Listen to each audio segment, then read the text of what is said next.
Okay, and welcome to Puppeteer 101, a real quick introduction to how to use the Squeaking Tribe 6-string marionettes.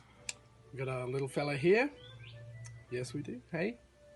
Now, the first thing that anybody has to realize is that they're all made out of clay.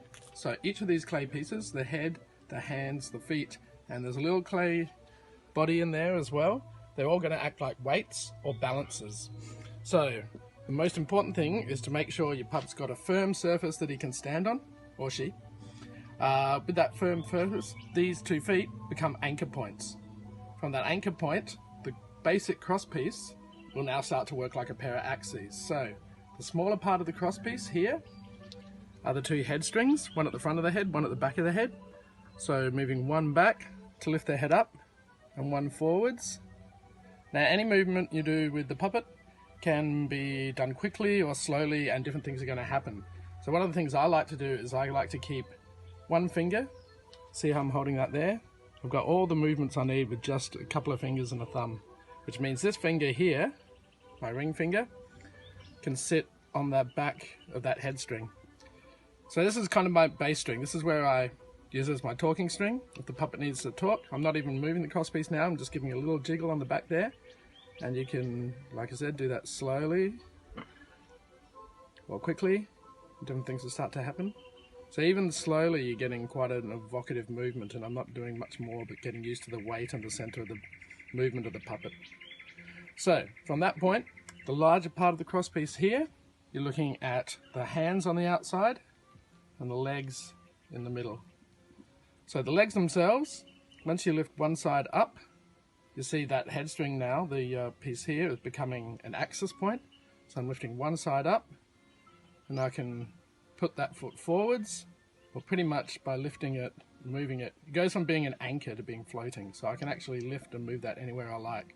So if I'm walking in forwards, I lift that, lift the other side, bring that forwards, and back again.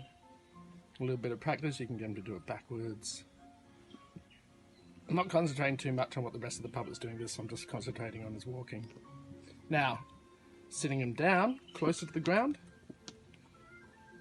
His cane seems to want to be a bit of a problem, but with him on the ground like this, now his body is an anchor point, as well as his feet. You can see we've got his hand there as an anchor point too. Oh, they're all anchor points. Just like that. And again, you can get him into certain poses and start to maneuver that. From that point, I generally like to do the same thing, but instead of walking the feet forwards, I'm holding the puppet a little closer to the ground, and I'm just concentrating on the hands now to do what I was doing with the feet before, which is just lifting, and that's pretty much a crawl. So now you see I can start to use my other fingers on the strings too. I've got a finger there that was being used on the cross piece that I don't need, so I can lift that head right up. Still got that movement on the back there, so I can still, even in that position, have a little chat with the camera. So once you get those basics down together, you're really getting all the basics done with the one hand and the cross piece. And of course you've got another hand here as well. It's got all these other fingers that aren't doing anything at all. So what I would like to do is take the 2 outside strings here, the hand strings, and I just curl one finger and my thumb around that. And what I've done is I've created a little cradle here. So from that point I can do all the same movements I was doing before with the puppet using the cross piece, but now I've isolated the hand strings too. And in so doing, I get more direct movement with the hand strings without having to affect the leg strings. So from this point, you can actually start to take the weight of the puppet through those strings. So as I'm doing that, I'm actually lifting that up and I'm feeling that weight there. I can even drop the cross piece at that point, and I'm holding the puppet up strictly by the arm strings. One at a time, and you're going to get hip movements. Again, you can do that a little quickly, get a little shimmy, a little salute to the sun.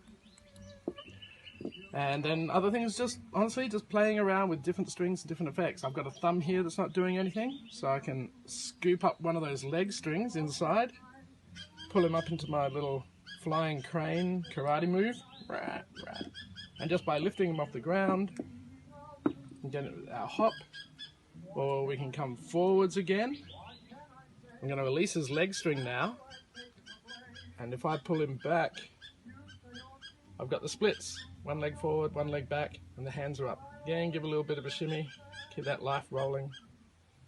Jumping up again. But also I find at this point, one of the best things is to have some music on, maybe a bottle of wine, and practice just keeping a beat. So it's that repetition, you know, you speed something up, slow something down. But once you get used to one, swap to the other side, back again. I'm playing around with little different combinations like that. You're going to have your own little performance. This is me holding him up by the leg strings, by the way. Again, combinations.